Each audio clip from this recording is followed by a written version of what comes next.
SM에 대해서 한번 보겠습니다. 오늘 SM의 그 이슈를 보신 분들은 아시겠지만, 쉽게 말하면 이제 썸네일에 쓴 대로 주주를 무시했다 이런 내용이에요. 그래서 관련된 내용과 앞으로의 이제 영향, 전망 이런 부분들 한번 이제 살펴보겠습니다.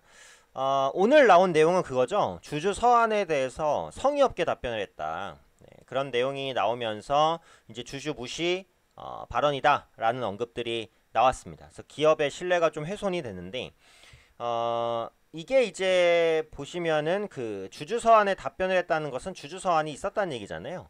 그래서 이전에 그 KB 자산운용이 기업 가치 개선을 요구하는 공개 주주 서한을 보냈어요. 그래서 이 내용부터 간략하게 살펴보고 한번 가겠습니다. 그래서 이제 그 예전 내용인데 KB 자산운용이 주요 주주죠. 기업 가치 개선을 요구하는 공개 주주 서한을 발송을 했어요. 어디에? SM에. KB 자산운용이 기업 가치 개선을 요구하는 공개 주주 서한을 SM에 발송을 합니다. 여기서 이제 요구한 게 뭐였냐면 그 SM의 그 관계 회사 중에 라이크 기획이라는 데가 있어요. 이수만 회장의 개인 회사입니다. 그래서 이수만 회장의 개인 회사인 이 라이크 기획에 인세가 지불되는 방식에 문제가 있다는 거죠. 그러니까 SM의 별도 매출의 6%를 이 라이크 기획이라는 데가 인세로 받고 있어요. 근데 이제 이게 연결 영업이익의 절반 수준이라는 거예요. 근데 라이크 기획이 실제로 SM에 무엇을 해주고 있는지가 명확하게 나타나지는 않고 있다는 거죠. 그러다 보니까 외부에서 보기에는 어떻습니까? SM의 수익을 이수만 회장의 개인 회사인 라이크 기획을 통해서 빼돌리고 있다 라는 의심을 사기에 충분했다는 거예요. 그러다 보니까 KB자산운용은 그럴 거면 애초에 SM과 라이크 기획을 아예 합병해버려라 라는 요구, 그 다음에 배당 서양을 좀 늘려달라 이런 요구들을 한 거예요. 그래서 그것에 대해서 SM에서는 답변을 했습니다. 어떻게 답변을 했냐? 내용이 많지만 간단하게 핵심 내용만 보면요. 일단 주주환원 방안을 고민하겠다. 자사주 매입도 검토하겠다. 사업 재편도 검토하겠다. 등등등. 네, 많은 말을 했습니다. 뭐 다 좋은 말이에요. 주주환원 방안을 고민하고 자사주 매입 좋죠? 네, 사업 재편도 하겠다라고 검토를 했는데 이 라이크 기획에 대해서는 반발하는 심리가 고스란히 드러나죠. 라이크 기획은 이제 프로듀싱을 해주는 데라고 이제 표면적으로 나와 있어요. 그래서 프로듀싱의 그 중요성을 강조한 거죠. 그것은 라이크 기획은 SM에 굉장히 중요한 회사라다는 걸 강조하는 거예요. 왜냐면 그걸 강조해야지 앞으로 SM으로부터 이익을 많이 빼먹을 거 아닙니까? 그렇죠? 그렇기 때문에 이제 그런 부분을 상당히 강조를 했고 라이크 기획과의 관계 변경 시에는 사업의 경쟁력이 손상될 수 있다라는 언급도 했어요. 그 말은 뭐예요? KB 자산운용이 요구한 것처럼 SM과 라이크 기획을 합병할 수는 없다. 합병하기 싫다. 라는 거죠. 그리고 지금 나온 이 주주환원 방안에 대한 고민, 자사주 매입 검토, 사업 재편도 검토하겠다고 했지만 이 내용들은 어때요? 굉장히 추상적이에요. 구체적이진 않잖아요. 예를 들어 자사주 50만 주를 매입할게 이렇게 나온 것도 아니고 어떻게 재편할게도 아니고 주주환원을 위해서 배당을 2배 줄게 이렇게 얘기한 것도 아무것도 없습니다. 추상적인 내용이에요. 어떤 기업이나 할 수 있는 말이란 말이에요. 그리고 아까도 말씀드린 대로 결정적으로 이 라이크 기획에 대한 제대로 된 설명이 없었다라는 거예요.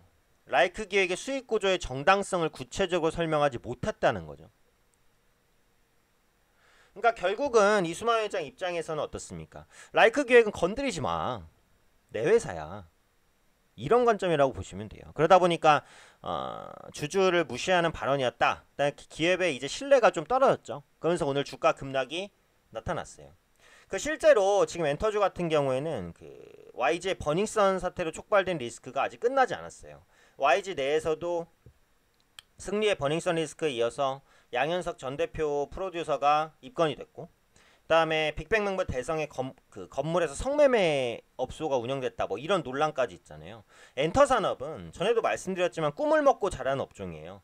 아티스트의 이미지가 기업 가치와 직결되는 부분이 있어서 이런 부분들이 YG엔터를 끌어내렸고 다른 엔터주의 투자 심리도 동반 끌어내리는 모습이 나타났습니다. 그래서 주가가 그동안 많이 밀렸는데 여기서 시장 영향과 방금 말씀드린 주주 서한에 대한 실망 이런 부분들이 반영되면서 음봉을 그렸단 말이에요. 특히 이제 SM 같은 경우에는 다른 엔터주와 다르게 일본 매출 비중이 높아요.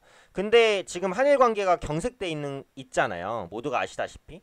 그리고 오늘 그 한일 외교 간의 이제 그 회담이 있었는데 실제로 성과가 별로 없었던 것으로 나타나고 있어요. 그래서 한일 갈등이 장기화될 조짐이 보이다 보니까 일본 매출 비중이 높은 SM은 리스크용이다 라는 얘기들이 끊임없이 나오는 겁니다.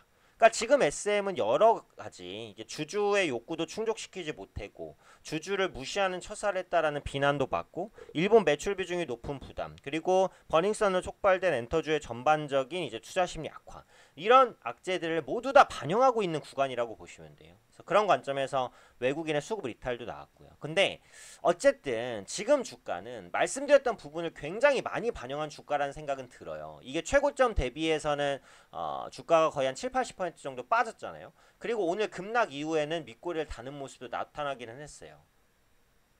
그래서 지금 낙폭과대 가격 매력은 있다라고 보여지기 때문에 지금 위치에서 더 주가가 뭐 3만원 밑을 깨고 뭐 25,000원 뭐 이렇게까지 폭락할 가능성은 크지 않다라고 봅니다. 물론 가능성은 있지만요. 네, 크지는 않다라고 보여요. 시장에 따라 달리긴 했지만.